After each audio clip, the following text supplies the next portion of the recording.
Guys कैसे हो आप लोग। तो स्वैलो डे स्टार के नेक्स्ट नॉवल के एपिसोड नंबर 87 में आपका स्वागत है। तो चलिए शुरू करते हैं।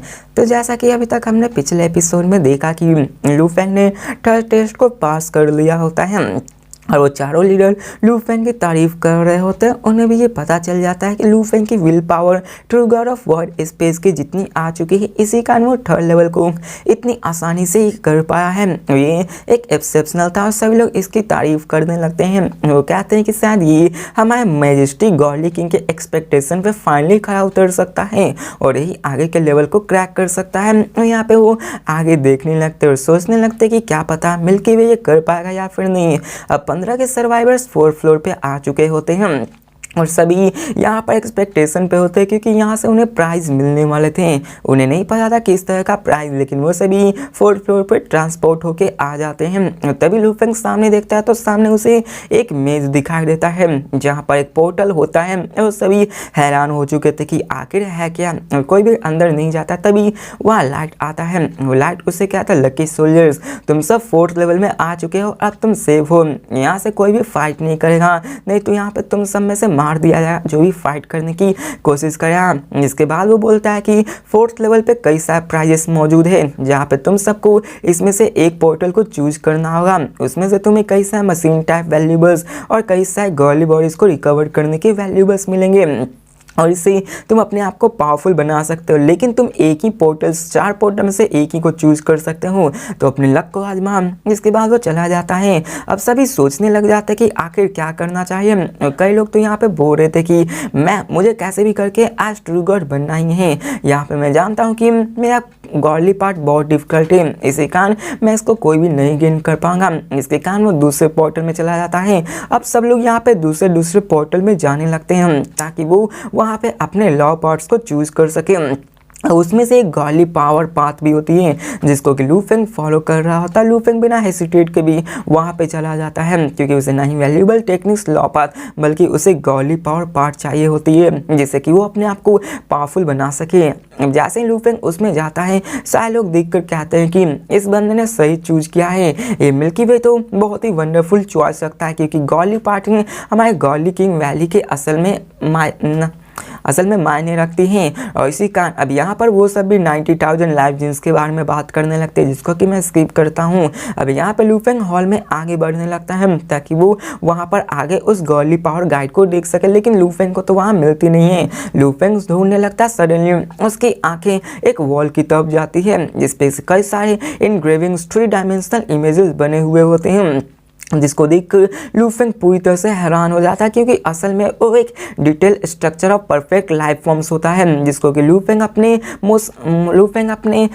9 रिमोटनेस बॉडी से क्रिएशन को कर रहा होता है। इसे देखकर वो पूरी तरह से हैरान हो जाता है। अब उस दीवार पे कई सारे plant life form, flesh life form, इन सब लाइफ फॉर्म्स के बारे में था। लाइफ फॉर्म्स के बारे में आप लोग नहीं जानते तो मैंने इस पर भी एक डिटेल वीडियो बनाई हुई है, उसके बारे में देख सकते हो। लू फेंग वहाँ पे सारी चीज़ों को देखकर हैरान हो गया था कि ये बहुत ही डिटेल में लिखे हुआ था और ये देखकर वो भी हैरान हो चुका था। जिसके बाद वो आगे बढ़ने लगता है। वो उसमें पूरी तरह से इमर्ज हो चुका था ताकि वो वहाँ के हर एक ज्ञान को अपने अंदर समा सके। उन सब के चार चीज़ों को देखने लगता है, सारी चीज़ों को पढ़ने लगता है, जानने लगता है कि आखिर ये कैसे किया जा सकता है। लू फेंग जान चुका था कि इतनी डिटेल इन्फॉर्मेशन उसे कहीं नहीं मिल सकती थी, ये बहुत ही है। अब लू फेंग आगे देखने लगता है। लू फेंग को वहाँ पर तभी एक रिवर दिखता है जिसको देख कर लू फेंग हैरान हो गया था क्योंकि उसमें काउंटलेस स्पेसिमेंस के बारे में लिखा हुआ था, दिखाया हुआ था, जिसको देखकर लू फेंग तो हैरान हो गया था कि आखिर ऐसा कैसे हो सकता है। ये ओशियन लॉ के जैसा ही था जो कि प्राइमरी यूनिवर्स में मौजूद था, लेकिन इसके अंदर बहुत सारे गॉडली पावर थे। इसका कोई मास्टर नहीं था लेकिन फिर भी ये बहुत ज़्यादा था। लू फेंग सरप्राइज हो चुका था। उसकी गॉडली बॉडी 10,000 किलोमीटर हो चुकी थी। उसकी विड हाइट देखा जाए तो 100 मिलियन किलोमीटर तक हो चुकी होती है और ये बहुत बड़ा लंबा पैसवेज होता है जिसको देखकर तो लू फेंग हैरान हो गया था और क्या था कि ये जरूर गॉडली पावर को रिप्लेनिश करने के लिए हुआ, इसका कोई ना कोई तो रीजन होगा ही। लू फेंग सोचने लगता कि आखिरकार इतना ज़्यादा चीज़ का क्या होना चाहिए कि आखिर इतने बड़े रिवर को उसने क्यों रखा होगा। लू फेंग हेसिटेट करता है लेकिन यहाँ पे वो उसको ट्राई करना चाहता है। वो वहाँ के एक शिप को लेता है और यहाँ पे गॉडली बॉडी को रिजेंबल करने लगता है और वो उस रिवर के पानी को क्रेजली तरीके से स्वेलो करने लगता है और जैसे ही वो उसको स्वेलो करता है दिखा दिखाया जाता है कि गोल्डन हॉर्न बीस्ट का गॉडली बॉडी चेंज होने लगता है। लू फेंग का जो 16,000 टाइम्स होता है ना, वो बॉडी वो अब 28,000 टाइम्स हो चुका होता है लाइफ जीन लेवल, जो कि लू फेंग अभी भी टारगेट से दूर होता है। लेकिन इस वजह से लू फेंग को एक बहुत ही लंबा बूस्ट मिला होता है, जिसके कारण उसकी पावर बहुत ही बढ़ चुकी होती है। लेकिन लू फेंग को फर्स्ट अटैक के लिए 30,000 चाहिए होता है। अब लू फेंग वहाँ पे और भी चीज़ें पढ़ने लगता है, उन सब चीज़ों के बारे में जानने लगता है, टाइम बीतने लगता है और ऐसे लू फेंग अपने रिमोट ओशन के द्वारा भी उसको स्टडी करने लगता है। 15 दिन बीत चुके होते हैं। बताया जाता है कि लू फेंग ने उन सबको स्टडी करते करते अपने लाइफ जिन को 32,000 तक ले आया होता है, जो कि पहले 28,000 था। लेकिन 15 दिन में ही उसने 30,000 तक उसको क्रॉस कर लिया होता फर्स्ट लेवल टाइम को। जिसके बाद लू फेंग की जो गॉली बॉडी स्टेज होती है उसकी जो सर्ज होती है वो 10 टाइम्स तक ज़्यादा पावरफुल हो जाती है और भी जल्दी एब्जॉर्ब करने लगती हैं। अब लू फेंग ऐसे ही आगे पढ़ने लगता है, उसको ऐसे ही आगे करने लगता है। लेकिन फिर वहाँ पे वो सारी चीज़ें खत्म हो जाता है, जिसके बाद लू फेंग और भी अंदर जाने लगता है। क्या पता लू फेंग को वहाँ पे और भी कुछ मिल सकती है। लू फेंग अपने सराउंडिंग में देखता है जहाँ पे वही सारी information first second third stage लिखी हुई थी, जिसको सोच के लू फेंग कहता है कि मैं यहाँ पे अपने फाउंडेशन को इजिली बना सकता हूँ। लू फेंग के एक्सपेक्टेशन के अनुसार उसकी लाइफ जिन अराउंड 35,000 तक आ चुकी होगी और यहाँ पे लू फेंग ने इन सबके पास टेम्परली इन सब के बारे में सोचा था। अब लू फेंग वहाँ पे सेकंड डायग्राम थर्ड डायग्राम यहाँ पे उन सबको देखने लगता है। अब यहाँ पे ऐसे ही करके डायग्राम मौजूद थे जिनको कि लू फेंग पढ़ रहा होता है, जिसके कारण उसकी पावर और लाइफ जिन लेवल्स बढ़ रही होती हैं। अब यहाँ पे एक साल और 6 महीने तक अपने आप को कल्टिवेट कराने के बाद उसकी लाइफ जिन स्काई रॉकेट होकर 40,000 टाइम्स तक आ चुकी होती है और फिर 80 साल और लगाने पे लू फेंग की जो लाइफ जिन होती है 50,000 टाइम्स हो चुकी होती हैं। और लू फेंग ऐसे ही वहाँ पे और भी ज़्यादा कंटिन्यूसली स्टडी करने लगता है। लू फेंग अब तो ज़्यादा कुछ नहीं कर सकता। हमें वूकी टावर का सीन दिखाया जाता है जहाँ पे जितने भी वॉरियर फेल हो रहे होते हैं उन सबको वापस भेज दिया जा रहा होता है, क्योंकि यहाँ पर उन्होंने उन सबको फेल कर दिया होता है। लू फेंग को बाहर के बारे में कुछ नहीं पता होता है। लू फेंग का यहाँ पे 4,200 ईयर्स बीत चुका होता है इन सबको स्टडी करने के लिए। और सडनली वो इन सबको पढ़ते पढ़ते एकदम से स्माइल करता है और दिखाया जाता है उसकी गॉडली बॉडी डिसअसेंबल होने लगती है, उसके अंदर और भी वेव्स आने लगती हैं। उसकी लाइफ जिन 16,000 टाइम्स तक आ चुकी होती है, उसकी बॉडी 100 मिलियन किलोमीटर तक हो चुकी होती है और 60,000 टाइम्स लाइफ जिन आने के कारण लू फेंग और भी ज़्यादा स्ट्रॉन्ग हो चुका होता है। इसके बाद लू फेंग और आगे बढ़ने लगता है कि क्या पता उसे और भी आगे कुछ मिल सके। लेकिन जैसे ही आगे लू फेंग जाता है उसे क्या मिलता है कि वहाँ पर तो कुछ है ही नहीं, वो पूरी तरह से खाली है। वो हैरान हो जाता है कि आखिरकार यहाँ पे है क्या, कुछ नहीं। और सडनली उसके कानों में एक आवाज़ आती है, एक आवाज़ जो कि उसे बहुत ही ऐसा लग रहा था, लू फेंग को ऐसा लग रहा था कि उस आवाज़ की वो वर्शिप करें। अब एक ब्लडी फिगर लू फेंग के सामने आता है, जो ब्लडी फिगर लू फेंग से कहता है कि तुम एक स्टेप दूर हो एक अल्टीमेट ट्रू गॉड बनने से। रिमेंबर यहाँ पे तुम्हें अल्टीमेट ट्रू गॉड लेवल्स तक आना है और ये तुम ही कर सकते हो। मैं आशा करता हूँ कि वूकी टावर के तुम टॉप लेवल तक आ सकते हो। ये कौन था ये हमें कुछ नहीं पता, हो सकता है ये गॉडली किंग ही खुद आए हो जो कि लू फेंग को गाइडिंग करने के लिए आए हुए। वो कह रहे थे कि लू फेंग तुम्हें यहाँ पे अपने आप को टॉप पे ले जाना ही होगा। लू फेंग भी हैरान हो गया था कि ये जरूर गॉडली किंग ही होंगे, लेकिन लू फेंग इस बात से ज़्यादा हैरान था कि यहाँ पे और कुछ है ही नहीं। और वो जान गया था कि वूकी गॉड से उसे बहुत कुछ मिलने वाला है और उसका मन में यहाँ पे हो चुका था कि उसे कैसे भी करके उसे 9 टावर पे जाना है। यहाँ पे हमें 5th टावर का वूकी टावर का दिखाया जाता है जहाँ पे लू फेंग आ चुका होता है, क्योंकि वहाँ से पोर्टल खुल के लू फेंग को वहाँ पे टेलीपोर्ट कर दिया होगा। लू फेंग अभी 5th टावर में होता है। अब लू फेंग ने 4th टावर पे बहुत ही गेन किया होता है। उसकी लाइफ जिन 4,000 सालों में 16,000 टाइम्स तक हो चुकी होती है और वो सिर्फ एक स्टेप दूर था 90,000 टाइम्स का, जहाँ पे लू फेंग ये सारी चीज़ें जान चुका था। इसके कारण अगर वो यहाँ पे 90,000 में ब्रेक थ्रू करेगा तो उसकी पावर बहुत ज़्यादा बढ़ चुकी होती है। यहाँ पे हमें उन सारे चारों बंदों को दिखाया जाता है जहाँ पे वो देख कर हैरान होते हैं कि इसने हाफ फिरा के अंदर ही 5th लेवल के अंदर एंटर कर दिया है। चाहे वो कैसा भी हो, चलो देखते हैं कि क्या ये और भी आगे तक जा सकता है, क्या ये 8th फ्लोर तक जा सकता है। अब यहाँ पे सब लोग अनुमान लगाने लगते हैं कि कहाँ पर लू फेंग जाने वाला है। कोई बोल रहे थे 3, कोई बोल रहे थे 4 और किसी को भी यहाँ पे यकीन नहीं हो रहा था कि लू फेंग यहाँ पे 9 टावर तक भी जा सकता है, क्योंकि जो लास्ट बंदा था वो 8 टावर तक ही जा पाया था। अब 5th टावर में लू फेंग वहाँ पे सोचने लगता है वहाँ पे वो सोचने लगता कि आखिर मैं ही क्यों, बाकी के जितने बंदे हैं वो क्यों नहीं हैं। तभी वहाँ पे एक और बंदा आते हुए कहता है कि सोल्जर मिल्की वे, जितने बाकी सारे बंदे थे वो सारे एलिमिनेट हो चुके हैं, सिर्फ तुम ही हो। अगर यहाँ पे तुम फेल हुए तो तुम भी वूकी टावर को छोड़कर चले जाओगे। इसके बाद दिखाया जाता है कि वो बंदा सामने आता है, लू फेंग को सारी चीज़ें बताने लगता है। अब यहाँ पे हमें दिखाया जाता है कि इस समय लू फेंग का फाइट एक बंदे से होने वाली थी जो कि उससे फाइट करना था। लू फेंग का यहाँ पे जिम्मा था उसको हराने की। लू फेंग के सामने एक व्हाइट कैप बंदा निकलता है जिसके हाथ में आइस ब्लेड होता है। यहाँ पे ब्लेड की फाइट होने वाली थी और लू फेंग ने भी ब्लेड को चूज किया होता उससे फाइट करने के लिए। अब दोनों में यहाँ पे फाइट होने लगती है जो कि वहाँ पे व्हाइट कैप बहुत ही अच्छे से फाइट कर रहा होता है और लू फेंग पे वो इल्यूजन से अटैक करता है, लेकिन लू फेंग का माइंड इतना पावरफुल था कि इल्यूजन का उस पर कोई असर नहीं करता, जिसके कारण वो उसके इल्यूजन को बड़ी आसानी से तोड़ देता है। वो अपने ब्लड शैडो ब्लेड से उस पर अटैक करता है। री पावर बहुत ही होता है। अब दिखाया जाता है कि उनमें फाइट होने लगती है, लेकिन व्हाइट कैप मैन था वो असल में लू फेंग का टेस्ट ले रहा होता है। यहाँ पे लू फेंग चाहकर भी उसे हरा नहीं सकता था अभी के दरमियान, लेकिन दिखाया जाता है कि वहाँ पे स्ट्राइक पड़ने लगती है लू फेंग पे। Strike 3, strike 9, strike 36, strike 99, strike 163, मतलब टोटल 163 स्ट्राइक लू फेंग पे पड़ चुके होते। लू फेंग उसको रोकने की कोशिश कर रहा था, लेकिन तभी इन सबको लड़ते लड़ते लू फेंग को समझ में आ जाता है कि असल में यहाँ पे 5th लेवल यहाँ पे कोई चैलेंज नहीं है बल्कि ये प्राइज है, क्योंकि यहाँ पे लू फेंग को वो जो अटैक हो रहा था वो कुछ सिखाने की कोशिश कर रहा होता है। और लू फेंग ये जानकर हैरान हो जाता है कि यहाँ पर जो बंदा है उसने पूरी तरह से बेसिक लॉ को मास्टर कर लिया। Gold, wood, water, fire, mud, wind, thunder, light, time and space, इन सबको मिस्ट्रीज को इसने माहिर कर लिया है। लू फेंग इन सबको समझने लगता है कि कैसे ये अपने 16 डिफरेंट ब्लेड टेक्निक्स को डिमोन्स्ट्रेट कर रहा है और लू फेंग उसको सीखने लगता है। यहाँ पे लू फेंग हर एक स्ट्राइक से सीख रहा होता है और लू फेंग के लिए बहुत ही अच्छा था, क्योंकि एक एक स्ट्राइक उसके लिए 10,000 ईरास तक के बराबर थी, जो कि लू फेंग के कॉम्प्रिहेंशन को बहुत हद तक बढ़ा रही थी और ये बहुत ही लाजवाब थी।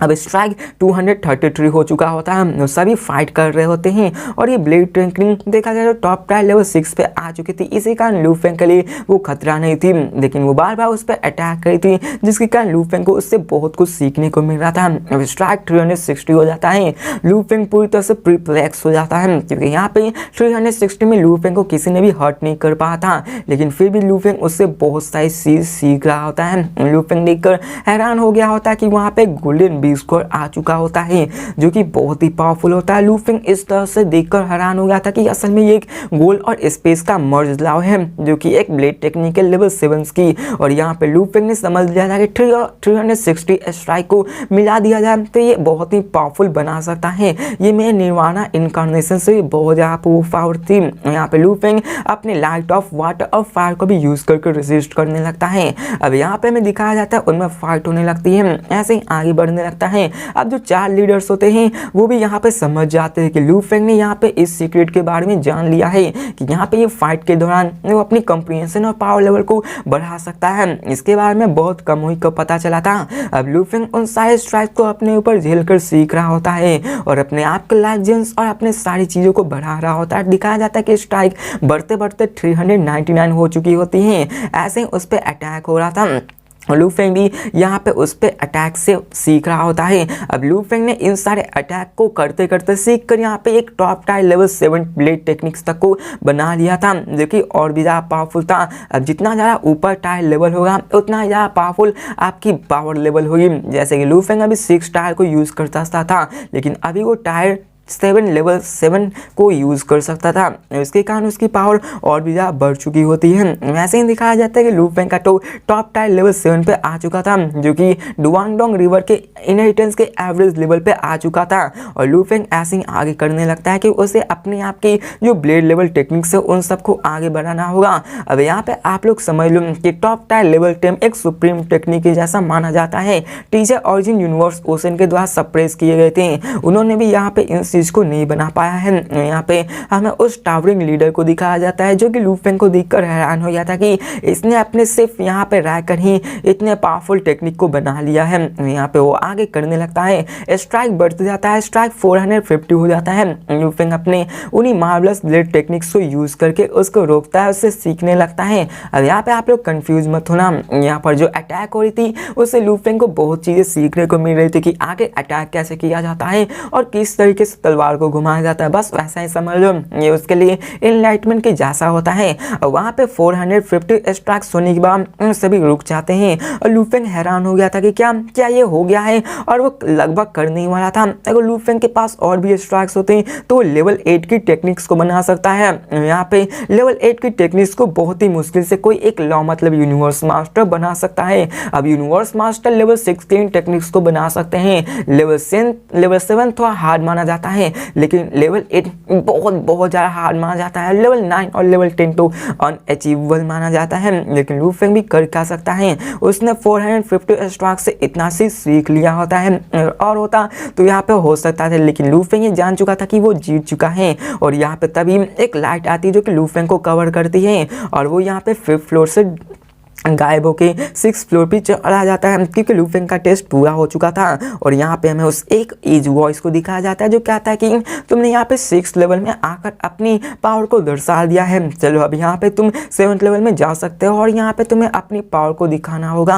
अब यहाँ पे लू फेंग का 7 लेवल पे टेस्ट होने वाला है, जो कि और भी खतरनाक होता जाएगा। अब यहाँ पे हमें दिखाया जाता है कि वहाँ पे एक बड़ा सा बीस्ट आ चुका होता है जो कि लू फेंग पे अटैक करने वाला होता है। यहाँ पे लू फेंग को उसी से फाइट करने होता है। इसी को फाइट करने के बाद, जीतने के बाद लू फेंग 8 लेवल पे जा सकता है। अब दिखाया जाता है कि लू फेंग को तो बस सर्वाइव ही करना है, और सर्वाइव करना बहुत ही आसान था। वहाँ पे 1000 आई बीस्ट इसी से फाइट करना था। वो लू फेंग पे अटैक कर देता है और कहता है, होप मैं ये आशा करता हूँ कि तुम यहाँ पे जिंदा बच पाओगे। और वहाँ पे 1000 ब्लैक ब्लेड्स लू फेंग पे अटैक करने लगते हैं, लेकिन लू फेंग इस चीज को देखकर घबरा जाता है, क्योंकि यहाँ पे उसका जो ओपोनेंट था वो बहुत ही पावरफुल था, और उसने एक साथ अपने साथ 1000 ब्लेड्स को कंट्रोल करके लू फेंग पे अटैक किए हुए था।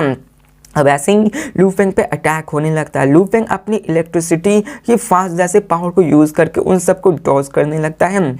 लू फेंग ने अपने वार्मर मेथड को यूज़ करना शुरू कर दिया होता है। लू फेंग कहता है ये कितना ही ट्रबलसम है, स्पिरिचुअल फोर्स वेपन्स और ग्रेट बीइंग्स इन सब की पावर बहुत ज़्यादा थी। अब लू फेंग भी पहले स्पिरिचुअलिस्ट था, लेकिन वो बाद में वॉरियर पाथ को चूज़ करने लगा था। और सामने वाला जो बीस्ट है ना, वो भी स्पिरिचुअलिस्ट है, जो कि अपने माइंड से कंट्रोल कर सकता है सारे वेपन्स को, और उस पर अटैक करने लगा था। यहाँ पे हमें दिखाया जाता है कि ऐसे ही आगे होने लगता है। वो यहाँ पे 5th level, 6th level, 7th level से उन सब पे अटैक कर रहा होता है लू फेंग को हराने के लिए, लेकिन लू फेंग अपनी बॉडी टेक्निक से उन सब बच रहा होता है, उन सबको बड़ी आसानी से यहाँ से बच रहा होता है। यहाँ पे हमें दिखाया जाता है लू फेंग अपनी बॉडी टेक्निक्स को भी हॉर्न करने लगा था। पहले हमने देखा कि लू फेंग ने अपने ब्लेड टेक्निक्स को सीख लिया, 7 से लेके 8 लेवल तक जाने वाला था, लेकिन इस वक्त जो 7 पे आ गया, लू फेंग अपने बॉडी टेक्निक को और भी इनहेंस करने लगा था ताकि वो अपने आप को पावरफुल बना सके। वैसे ही वहाँ पे फाइट होने लगती है। 1000 ब्लेड्स लू फेंग को सराउंड करने लगती है, उसको मारने की कोशिश करती है, लेकिन लू फेंग